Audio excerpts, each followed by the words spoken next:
Trump যুদ্ধবিরতি বললেও সংঘাত থামেনি থাইল্যান্ড কম্বোডিয়ার মধ্যে। ব্যাংককের বিরুদ্ধে আগে হামলা চালানোর অভিযোগ নমপেনের।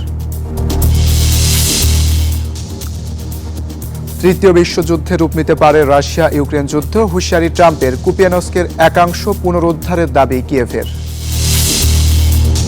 এবং বাইরন শহরে বিপর্যস্ত গাজা, তাঁবু ধসে 16 জনের মৃত্যু, মানবিক সহায়তা প্রবেশে নিষেধাজ্ঞা প্রত্যাহারে জাতিসংঘে প্রস্তাব পাস। স্বাগত গ্লোবাল টাইমে। বিশ্বের নানা প্রান্তের খবর নিয়ে আপনাদের সাথে আছি আমি শাহরিয়ার অঙ্কুর। দেখছিলেন শিরোনামগুলো। কয়েকদিনের রক্তক্ষয়ী সংঘাতের পর যুদ্ধবিরতিতে সম্মত হয়েছে থাইল্যান্ড ও কম্বোডিয়া। মার্কিন প্রেসিডেন্ট ডোনাল্ড ট্রাম্পের এই ঘোষণার পরপরই ব্যাংককের বিরুদ্ধে বোমা বর্ষণের অভিযোগ তুলেছে নমপেন। এর মধ্যে হুমকি বন্ধ না হওয়া পর্যন্ত হামলা অব্যাহত রাখার হুঁশিয়ারি দিয়েছেন থাই প্রধানমন্ত্রী। পাল্টাপাল্টি এ হামলায় বাস্তুচ্যুত হয়েছে দুই দেশের অন্তত 7 লাখ মানুষ। যুদ্ধবিরতি ভঙ্গ করে গেল কয়েকদিন ধরেই রক্তক্ষয়ী সংঘাতে জড়িয়ে পড়ে থাইল্যান্ড কম্বোডিয়া। এতে বেশ কয়েকজন হতাহতের পর শুক্রবার সামাজিক যোগাযোগ মাধ্যম ট্রুথ সোশ্যালে মার্কিন প্রেসিডেন্ট ডোনাল্ড ট্রাম্প দাবি করেন দুই দেশই যুদ্ধবিরতিতে সম্মত হয়েছে। থাইল্যান্ডের প্রধানমন্ত্রী অনুতিন চার্নভিরাকুল ও কম্বোডিয়ার প্রধানমন্ত্রী হুন মানেতের সঙ্গে ফোন আলাপের পর একথা জানান তিনি। তবে ট্রাম্পের এই ঘোষণার কয়েক ঘন্টা পরেই যুদ্ধবিরতি ভঙ্গ করে ব্যাংকক 7টি বোমা নিক্ষেপ করে, যা হোটেল ও সেতুর উপর আঘাত হেনেছে বলে দাবি নমপেনের। এর পরপরই সামাজিক যোগাযোগ মাধ্যমে এক পোস্টে থাই প্রধানমন্ত্রী অনুতিন বলেন, থাইল্যান্ড সামরিক পদক্ষেপ অব্যাহত রাখবে তার দেশের ভূমি ও জনগণের স্বার্থে। এদিকে দুপক্ষের এই পাল্টাপাল্টি হামলায় সবচেয়ে বেশি বিপাকে সীমান্তবর্তী অঞ্চলের বাসিন্দারা। গণমাধ্যমের তথ্য বলছে, বিরোধপূর্ণ সীমান্তের দুপাশে প্রায় 7 লাখ মানুষ ঘরছাড়া হয়েছেন। এছাড়া গেল 6 দিনে নিহত হয়েছেন বেশ কয়েকজন বেসামরিক নাগরিক। আফরিন মৌ, নিউজ 24। রাশিয়া ইউক্রেন যুদ্ধ গড়াতে পারে তৃতীয় বিশ্বযুদ্ধে। সম্প্রতি এমনই হুঁশিয়ারি দিয়েছেন মার্কিন প্রেসিডেন্ট ডোনাল্ড ট্রাম্প। এর মধ্যেই কুপিয়ানস্কের একাংশ পুনরুদ্ধারের দাবি করেছে কিয়েভ। ট্রাম্পের মেয়াদ শেষ হওয়ার আগ পর্যন্ত যুদ্ধ চালিয়ে যেতে চায় ইউক্রেন ও ইউরোপের দেশগুলো, এমনটাই মনে করছেন বিশ্লেষকরা।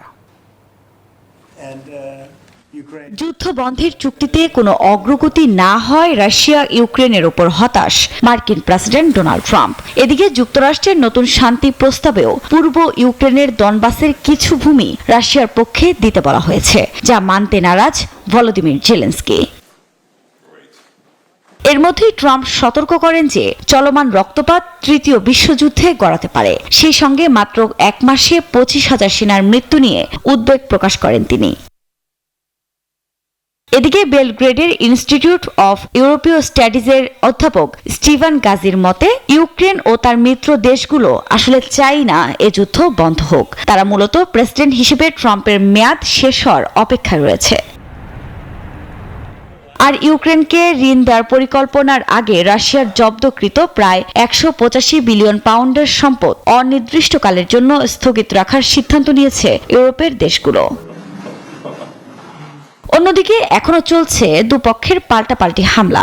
এর মধ্যে উত্তর পূর্বাঞ্চলে কুপিয়ানস্ক শহরের একাংশ পুনরুদ্ধারের দাবি করেছে কিয়েভ। পাশাপাশি রুশ সেনাদের ঘিরে ফেলার কথাও জানায় তারা, যদিও এ বিষয়ে এখনো কোনো মন্তব্য করেনি ক্রেমলিন। আফরিন মৌ, নিউজ 24। শক্তিশালী ঝড় বাইরনে বিপর্যস্ত গাজা। ঝড়ে ঘরবাড়ি, দেয়াল ও তাঁবু ধসে পড়ে অন্তত 16 জনের মৃত্যু হয়েছে। ঝড় বৃষ্টিতে উপত্যকাটির বাস্তুচ্যুত মানুষের দুর্ভোগ এখন চরমে। ঠান্ডাজনিত নানা রোগে আক্রান্ত হচ্ছে অনেকে। এমন প্রেক্ষাপটে মানবিক বিপর্যয় আরও প্রকট হচ্ছে। এদিকে যুদ্ধবিধ্বস্ত গাজায় মানবিক সহায়তা প্রবেশে ইসরায়েলের নিষেধাজ্ঞা প্রত্যাহারে জাতিসংঘে প্রস্তাব পাশ হয়েছে। দীর্ঘস্থায়ী যুদ্ধ ও তীব্র শীতে এমনিতেই বিপর্যস্ত অবরুদ্ধ গাজার বাসিন্দারা। তার উপর শক্তিশালী ঝড় বাইরনের আঘাতে উপত্যকাবাসীর দুর্ভোগের পারদ যেন চরমে উঠেছে। বেড়েছে বাস্তুচ্যুত পরিবারগুলোর দুর্দশা। দীর্ঘ হচ্ছে প্রাণহানির তালিকাও। শীতকালীন ঝড় বৃষ্টির জেরে পানি ও স্যানিটেশন ব্যবস্থা ভেঙে পড়ায় ডায়রিয়া ও ঠান্ডাজনিত নানান রোগে আক্রান্ত হচ্ছে গাজাবাসী। সবচেয়ে বেশি ঝুঁকিতে শিশু ও বয়স্করা। আমাদের তাঁবু বৃষ্টির পানিতে ডুবে আছে। জ্বর, কাশি, শ্বাসকষ্ট, নানান রোগ ভর করছে। আমরা সবাই অসুস্থ হয়ে পড়েছি, তারপরও খাদ্য ও অপর্যাপ্ত শীত বস্ত্রের অভাব প্রকট, পরিস্থিতি ভয়াবহ। এই পরিস্থিতিতে গাজায় মানবিক সহায়তা প্রবেশে অবিলম্বে ইসরায়েলের নিষেধাজ্ঞা প্রত্যাহারে নিরাপত্তা পরিষদে একটি প্রস্তাব পাশ হয়েছে। প্রস্তাবটির পক্ষে 139টি দেশ ভোট দিয়েছে, বিপক্ষে ভোট দেয় যুক্তরাষ্ট্র ও ইসরায়েল সহ 12টি দেশ। গাজায় মানবিক সহায়তা প্রবেশে ভেটো দিলেও অঞ্চলটিতে আন্তর্জাতিক বাহিনী গঠনের পরিকল্পনায় তৎপর ট্রাম্প প্রশাসন। এই লক্ষ্যে আগামী 16 ডিসেম্বর দোহায় সম্মেলন করতে যাচ্ছে যুক্তরাষ্ট্র। 25টিরও বেশি দেশ এই সম্মেলনে প্রতিনিধি পাঠাবে বলে আশা করা হচ্ছে, এমন তথ্য জানিয়েছে রয়টার্স। আসমা তুলি, নিউজ 24। ওমান উপসাগরে অবৈধ জ্বালানি বহনের অভিযোগ এনে একটি তেলবাহী ট্যাঙ্কার জব্দ করেছে ইরান। জাহাজটিতে রয়েছে বাংলাদেশ, ভারত ও শ্রীলঙ্কার 18 জন নাবিক, যাদের আটকের খবর জানায় ইরানের একাধিক গণমাধ্যম। শনিবার ভোরে ওমান সাগরে অভিযান চালানো হয়। নৌযানটিতে 6 মিলিয়ন লিটার ডিজেল বহন করা হচ্ছিল। ইরানের দাবি, এই বিপুল তেল চোরাচালান করা হচ্ছিল।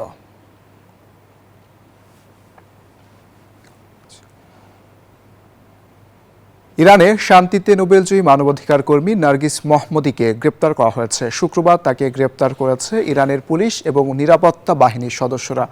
এ সময় তাকে মারধর করা হয় বলে অভিযোগ করেছে তার সমর্থকরা। 53 বছর বয়সী নার্গিস মহম্মদীকে গ্রেপ্তারের ঘটনায় উদ্বেগ প্রকাশ করেছে নোবেল কমিটি।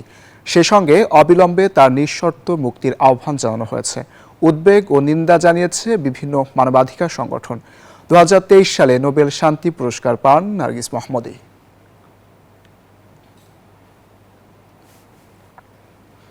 আর এই ছিল গ্লোবাল টাইমে। এতক্ষণ সাথে থাকার জন্য ধন্যবাদ সবাইকে।